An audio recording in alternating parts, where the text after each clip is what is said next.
सुनाया। 25वां अध्याय श्री भगवान के द्वारा वसुदेव जी को ब्रह्म ज्ञान का उपदेश तथा देवकी जी के 6 पुत्रों को लौटा लाना।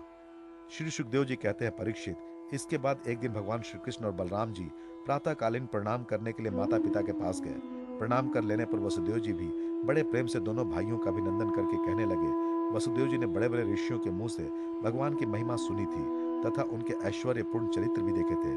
इससे उन्हें इस बात का दृढ़ विश्वास हो गया कि यह साधारण पुरुष नहीं है, स्वयं भगवान है। इसलिए उन्होंने अपने पुत्रों को प्रेम पूर्वक संबोधित करते हुए यूं कहा, सच्चिदानंद स्वरूप श्री कृष्ण, महायोगेश्वर शंकरशन, तुम दोनों सनातन हो। मैं जानता हूं कि तुम दोनों सारे जगत के साक्षात कारण स्वरूप, प्रधान और पुरुष के भी नियामक परमेश्वर हो। इस जगत के आधार, निर्माता और निर्माण सामग्री भी तुम ही हो। इस सारे जगत के स्वामी तुम दोनों हो और तुम्हारी कीड़ा के लिए इसका निर्माण हुआ है। ये जिस समय जिस रूप में जो कुछ रहता है होता है वह सब तुम ही हो। इस जगत में प्रकृति रूप से भोग्य और पुरुष रूप में भोक्ता तथा दोनों से परे दोनों के नियामक साक्षात भगवान भी तुम ही हो। इंद्रियातीत, जन्म, अस्तित्व आदि के भाव विकारों से रहित परमात्मन इस चित्र विचित्र जगत का तुम्ही ने निर्माण किया है और इसमें स्वयं तुमने ही आत्मा रूप से प्रवेश भी किया है।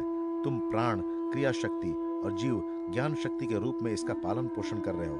क्रिया शक्ति, प्रधान, प्राण आदि में जो जगत की वस्तुओं की सृष्टि करने की सामर्थ्य है वो उनकी अपनी सामर्थ्य नहीं, तुम्हारी है, क्योंकि वे तुम्हारे समान चेतन नहीं, अचेतन है, स्वतंत्र नहीं, परतंत्र है।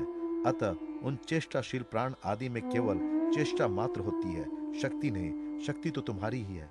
प्रभु, चंद्रमा की कांति, अग्नि का तेज, सूर्य की प्रभा, नक्षत्र और विद्युत आदि के स्फुरन रूप से सत्ता, पर्वतों की स्थिरता, पृथ्वी की साधारण शक्ति रूप वृत्ति और गंध रूप गुण, ये सब वास्तव में तुम ही हो। परमेश्वर, जल में तृप्त करने, जीवन देने और शुद्ध करने की जो शक्तियां हैं वे तुम्हारा ही स्वरूप है। जल और उसका रस भी तुम ही हो।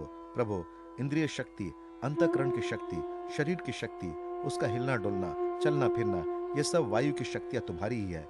दिशाएं और उनके अवकाश भी तुम ही हो। आकाश और उसका आश्रय भूत, स्फोट, शब्द, तन मात्रा या पर वाणी, नाद, पश्यंती, ओंकार, मध्यमा तथा वर्ण, अक्षर एवं पदार्थों का अलग अलग निर्देश करने वाले पद, रूप, वैखरी वाणी भी तुम ही हो। इंद्रिया, उनकी विषय प्रकाशनी शक्ति और अधिष्ठात देवता तुम ही हो। बुद्धि की निश्चयात्मिका